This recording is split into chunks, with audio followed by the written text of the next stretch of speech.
Hello there, folks. Today we're celebrating 40 subscribers. Wow, this is amazing, folks. I never thought we'd get to 40 subscribers. And, this year we started out with a Lego City that was Isle of the Lost, but now it's a Toy Story Land. You can comment what you think about it, if you like this better. Of course, we still have Legos, like this Duplo, and quite a few vintage minifigures around here.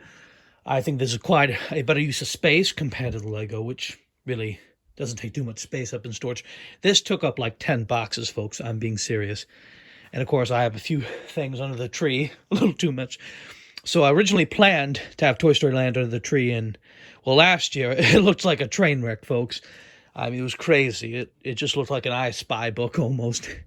So of course, I understand this looks quite crowded too, but man, you should have saw that Christmas tree last year. It was quite insanity. You couldn't even fit any gifts under there. Well, you can't either this year, but it's much better at least. So, of course, we'll have those toys come down to the basement, of course. And, of course, in the future, hopefully more Legos. And, I don't think I'm going to be putting any base plates here, as I thought I was going to. I decided it didn't look that good, especially with modern base plates. I might try to make a vintage Lego City, but this is kind of my goal, to kind of have all my kind of Toy Story style toys. Now, of course, the Lego minifigures are not technically movie accurate, though I just kind of enjoy having them here to kind of add detail, such as over here, This one's actually movie accurate right here. And then, of course, there's space and, of course, Lego Castle. So I think it looks pretty good. I'm mostly going to make this a street, I think, kind of style. This is going to be kind of like a Main Street style, as I've said in the past. I do have the Toy Story movie accurate Lego train that I'm going to probably bring down. I'm debating to either putting it in Toyland upstairs or down here in Toy Story Land. I don't know if I'm going to buy any more potato heads. Maybe someday I'll hopefully find a movie accurate one. I think a big issue with movie accurate toys is that they're not always perfectly movie accurate. So I don't recommend buying them right now also. The market's going to get larger on these things. I feel like the prices are not worth it. Personally, it's not a good investment. So I'd focus more on these cheaper toys, that you can find at garage sales and antique stores. I haven't paid too much for this stuff usually. And like even Evil and Berserk, he's not movie accurate. I wish there's someone would make a functioning one.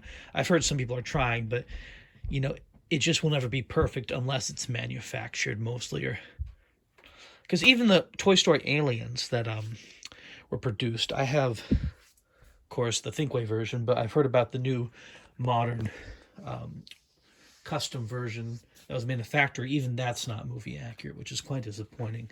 And I almost bought those, and then I found out, well, they're not movie accurate.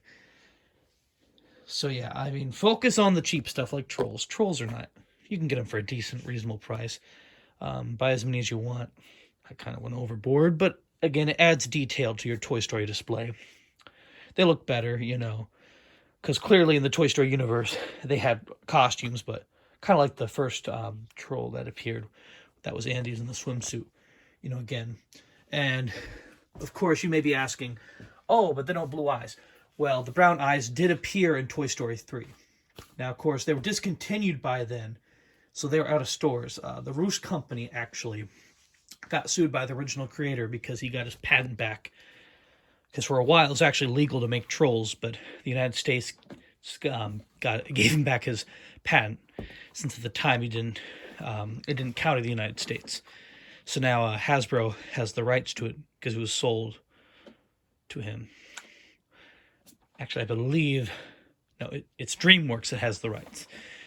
But yes, so it is kind of weird that there is the Disney version of Trolls and then the DreamWorks version of Trolls, which is quite interesting. The little tykes are not movie accurate technically, but again, they're pretty reasonable price, so I'm not gonna, get the reproduction ones, because again, there's always that issue of, are they perfectly movie accurate? I know there's quite a few people trying to make movie accurate things, but again, it's just one of those issues of, I'm not gonna waste my money and time, because truly, do not think of Toy Story movie accurate toys that are custom as an investment. They're not an investment. And maybe some of these are worth money on eBay, but truly, they're just not an investment right now. And even in the future, I would say you're gambling your money, because truly, it's really what a person values these toys. I don't really value these like that much. I think I love them. I do love collecting Toy Story movie accurate toys. But personally, I'm not going to spend like $100 on one toy, or even that. Because, someone's going to make it better, probably. Someone's going to make it perfectly accurate. We are getting closer, as the Toy Story community is, with making stuff more accurate. But again, the biggest issue right now is price. And that's what a lot of these toys right here, price is not that bad. Like board games. Board games are still pretty reasonable. Sure, like Clue, the stuff from the 50s and 60s are getting pretty expensive. And even more recent toys from the 80s and 90s are getting pretty pricey too. Of course, Hasbro has discontinued these potato heads, which is quite sad because the mold was pretty fine, pretty good quality, and I mean, really looked nice. The newer ones just feel much cheaper. They don't make any sense. I mean, I know it's more about playability these days, but I feel like this look is so iconic, especially lasting for 30 years. And, again, a lot of these great molds, like even the Barrel of Monkeys, when looking at that. Oh, yeah, like that one right there. They didn't really need to get rid of the mold. It is quite sad. And I do recommend buying them because they are only currently making the Yellow Barrel of Monkeys. And even that is technically not movie accurate if you're going really deep dive, because only the 1989 version that says that at the bottom is movie accurate. So technically this is movie accurate, possibly. If it was featured in Bonnie's Room and Toy Story Land, it just depends. I've not taken a deep dive because there's this version, like Andy's, the yellow version mold, and then there's this more recent one that was made in the 2000s. I believe Hasbro refreshed all their designs, like the potato head, in 2010. So this would have been right before that time. Let me see. Oh, 2003. So this is the 2003 mold. It is possibly movie accurate. But all colors are movie accurate, like blue and green. Of course, this one is mismatched because they're missing parts. But again, I would recommend purchasing these at a reasonable price. I would not pay more than $10. I feel like $10 is pretty high for something that was mass-produced, such as the Barrel Monkeys. I'd recommend getting the Tonka truck right now. A lot of them are coming into the market because, people are growing up, of course, and going to college, kind of like Andy. So again, I recommend, buying these because people are getting rid of them.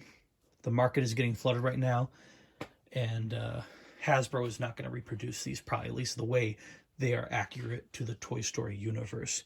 When looking at Once Upon a Toy, the hotels and the theme park land, even these cooties, you can sometimes find them cheap. Find them used. Do not buy them in the box, because if you're going to just display them, they are not worth the antique store prices. Because I remember one time I bought one mint in the box and I paid like $30. Do not pay $30. I think even more. Sometimes they cost. I'd say buy the later versions from the 50s and 60s if you can. Sure, they're somewhat in demand, but I would say buy them loose. Buy these loose, these cooties. Also, buy the 2000, and I think the 2000s versions of Cootie Game. It is accurate because it was featured in the Toy Story Land at Walt Disney World in the 2010s until like Toy Story Land came. It was a bottle cart, or a cart. I don't know if it was bottles, but it was souvenir cart at least. That's movie accurate. I'll show it next time, the next video. Star Wars action figures. I would say only collect the vintage ones, at least for the Toy Story universe, because the retro series that Hasbro is currently producing is not movie accurate. Maybe it will be in the future, but really, it's probably not going to happen because Toy Story does not really focus on reproduction toys, at least. They're okay with like revised toys such as Potato Head. It's not like the one from the 50s. Trolls are not the original version. They're okay with that, but mainly. But going back to Trolls, This is the Russ version, as I mentioned before. No other version is movie accurate. So I would say, again, the Russ one is pretty accurate. But when you buy these trolls, you got to watch out because the factories had two different factories, of course. So the molds were different for some reason, such as this guy with the bigger ears. This is the accurate ears right here on this troll. They're mostly like that, but some of them are not. That might be a fake. I don't believe so because let me double check. Oh dear. Yes, this is actually an authentic. Pardon me with that mispronunciation. Oh dear. But yes, this has the Russ tag on it. It always says Russ. There are counterfeits, I believe, still being produced of the molds. But focus on the official Russ because that is movie accurate. Knockoffs are not good. So, yeah. What else? Oh, well, yes, these small little aliens. I probably mentioned they are movie accurate. They are sold at the Disney parks. They're the same exact scale as the ones in Toy Story Land. So they look pretty good.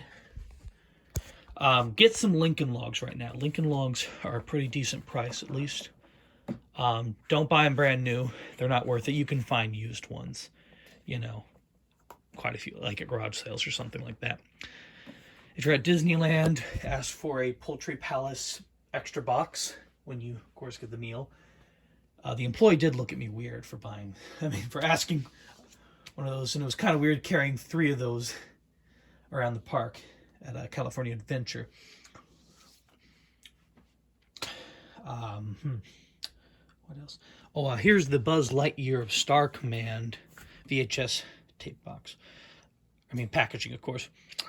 I would recommend buying one of these. They're pretty hard to find. Like, I tried to find another one because I thought I lost this one, but thankfully I didn't lose it. So, yeah. Tinker Toys is also another thing. Like, buy them cheap. There are some Toy Story Land accurate Tinker Toy containers that you can buy. They don't perfectly match up because they did remove the kids' faces. I don't know why. Probably because of legal reasons. But, yeah, I do recommend that. Because there's like about 2 containers that are accurate.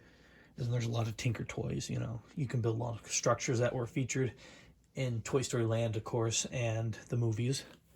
And also with Lincoln Log. They were featured in the movies like The Cabin.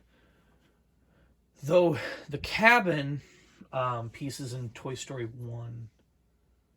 It was Toy Story 2 for sure, and Toy Story 3. Used the 1950s Lincoln Logs. You can buy knockoffs, but I recommend getting the authentic, at least for an accurate look.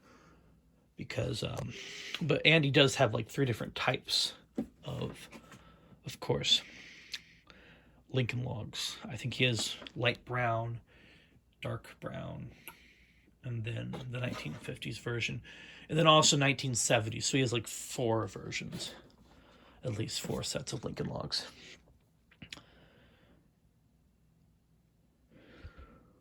And then there are 2 Fisher-Price poppers.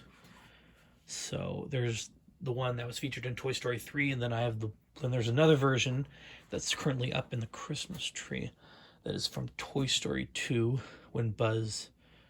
it's in the garage sale. Yeah, the garage sale section in Toy Story 2 of the movie. So yes, Andy does have a Fisher-Price popper. I believe it's from the 1990s. I think that's about it currently for an update of the collection.